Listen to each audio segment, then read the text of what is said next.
Buonasera e ben ritrovati al TG di prealpina.it. Aumenta tutto, ma in qualche città fare la spesa costa più che in altre. E così Varese si scopre la seconda città più cara d'Italia, con un'inflazione al 6% e un incremento annuo di spese di oltre 1.500 euro a famiglia. Vediamo il servizio della redazione con immagini dell'agenzia Blitz.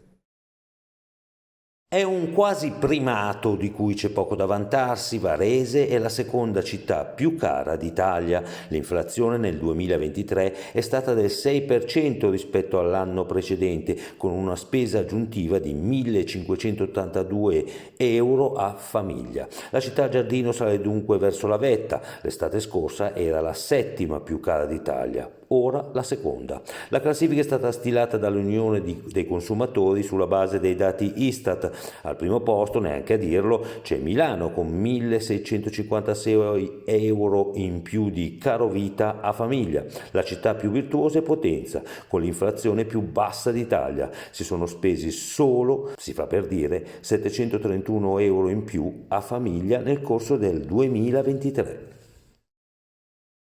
E ora la cronaca, ennesimo grave incidente nella notte sulla superstrada della Malpensa. Il bilancio di 3 feriti, tra i quali uno in gravi condizioni. Il servizio di Veronica De Riu. Sono molto gravi le condizioni di uno dei 3 feriti, rimasto coinvolto nello schianto prima dell'alba alle 3:15 questa mattina, domenica 21 gennaio, sulla superstrada da Malpensa. Anche l'elicottero da Como è atterrato per i soccorsi poco prima dello svincolo per Case Nuove, in quel tratto di strada che collega l'area alla superstrada, tra il Buio Pesto e il ghiaccio della Brughiera. Sono intervenuti gli agenti della Poststrada sul posto a occuparsi di ricostruire la dinamica dopo che, insieme ai vigili del fuoco e agli staccamenti Busto Arsizio, hanno estratto i 3 feriti dall'abitacolo delle auto. Sul posto sono arrivati i soccorritori con 2 ambulanze, un'auto medica e l'elicottero da Como. La persona ferita è gravissima, è stata portata all'ospedale di Circolo di Varese con il soccorso, le altre 2 a Legnano e Busto Arsizio. Non è ancora chiara la dinamica dell'incidente al vaglio della Polstrada di Magenta. Scoppia un incendio in una palazzina di Busto Garolfo. Padre, madre e un bimbo di 17 mesi sono salvati dai vigili del fuoco. Vediamo il servizio di Veronica De Riu. Una famiglia di 3 persone, padre, madre e bimbo di 17 mesi, è stata trasportata con urgenza all'ospedale di Legnano a causa di ustioni e fumi respirati la scorsa notte a Busto Garolfo. Nessuno dei 3 è in gravi condizioni. È successo intorno alle 3 di oggi, 21 gennaio, per un incendio scoppiato in un appartamento all'ultimo piano di uno stabile in via Tommaso Grossi. L'edificio, una palazzina con 10 appartamenti, è stato interamente evacuato per permettere alle squadre di soccorso provenienti da Legnano e in Veruno di spegnere le fiamme propagatesi nel sottotetto mansardato e di mettere in sicurezza la palazzina. Intorno alle 6 le famiglie sono potute rientrare nei rispettivi appartamenti. Torniamo a Varese, dove ieri sera a Bregazzana la polizia locale ha festeggiato il suo santo patrono, San Sebastiano. Vediamo il servizio della redazione con immagini di agenzia Blitz.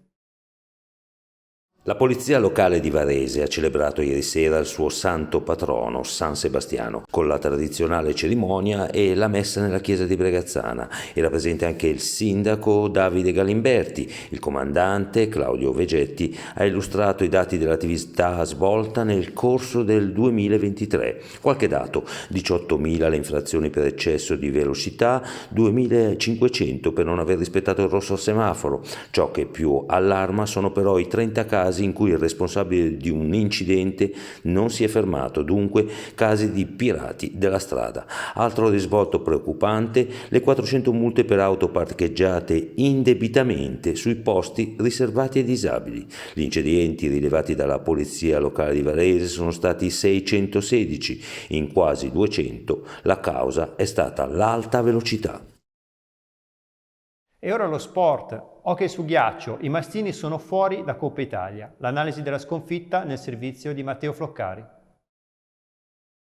Domenica amara per i mastini, che potranno solo guardare la finale di Coppa Italia, che scatterà alle 19:30 alla 5S Arena tra Caldaro e Pergine, questo dopo la sconfitta in semifinale contro i Lucci Altoatesini per 4-2 maturata nei 60 minuti di sabato, 60 minuti nei quali il Varese è apparso il vero Varese solo a tratti. Soprattutto nel primo tempo la squadra di Czarnecki è stata abbastanza opaca, ha poi trovato una scossa a partire dalla frazione centrale, ma non è bastato per fermare un Caldaro che si è molto ben disimpegnato soprattutto a livello difensivo, e in attacco è stato più cinico dei Mastini che hanno creato tanto, hanno colto 2 pali, hanno avuto diverse occasioni che hanno portato a salvataggi miracolosi da parte del portiere del Caldaro Andergasser, ma non è bastata.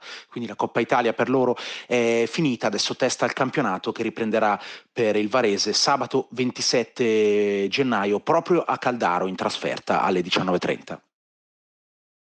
Il calcio, la Pro Patria vince in trasferta ad Arzignano, mentre in Serie D Varese perde 2-0 contro l'Alcione e il Legnano pareggia 0-0 a Caravaggio. Il servizio di Guido Ferraro. Nulla da fare per il Varese sul campo della capolista Alcione, che si impone nella ripresa con le reti di Manuzzi e Foglio, condannando i biancorossi ad una sconfitta che li fa precipitare a -13 dalla vetta. Prezioso invece il pareggio esterno del Legnano a Caravaggio, che tiene il Lilla sempre in zona play-out, ma che consente di fare un passo importante nella lotta per la salvezza. Vittoria esterna della Varesina 3-0 sul campo del Real Calepina, doppietta di Vitale e gol di Gatti nel primo tempo che suggerano il netto predominio delle Fenici allenate da Marco Spilli. Torna al successo anche l'Arconatese 3-0 su un Crema in caduta libera, doppietta del fantasista Ferrandino e gol del Panzer Quaggio per la formazione di Giovanni Livieri, mentre cade la Castellanzese sul campo del Villavalle. Inutili per i noroverdi le reti dell'attaccante Colombo su rigore in avvio di gara e di Bigotto nel finale. Per i bergamaschi a segno Ica, il difensore Paris, in avvio di ripresa Martini per un 3-2 che condanna la formazione di Manuel Scalise. Quali notizie ci saranno sulla prealpina in edicola domani? Ce lo racconta il caposervizio Antonio Triveri. Buonasera dalla redazione della Prealpina. Tanto sport sul giornale, la Prealpina in edicola domani mattina.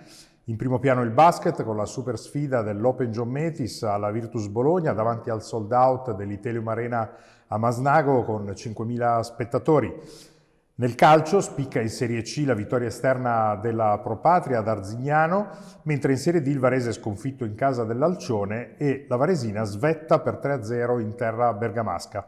Come ogni lunedì, comunque all'interno del giornale troverete l'ampio inserto dedicato al calcio dilettantistico con tutte le cronache dalla Serie D alla terza categoria. E poi le finals della Coppa Italia di hockey su ghiaccio disputate a Varese, volley, rugby, ciclocross, pallamano, tennis e tanto altro ancora. Passando alla cronaca, sulle pagine della Prealpina in edicola domani tiene banco il dibattito sulla sicurezza dopo le risse avvenute negli ultimi giorni nel centro storico di Varese, mentre a Busto Arsizio monta la protesta per i parcheggi selvaggi agli incroci. Sempre in cronaca, tra le curiosità, la festa dell'ingraziamento della Coldiretti, la benedizione degli animali a Tradate e il matrimonio a Barasso tra 2 ucraini sopravvissuti alla guerra.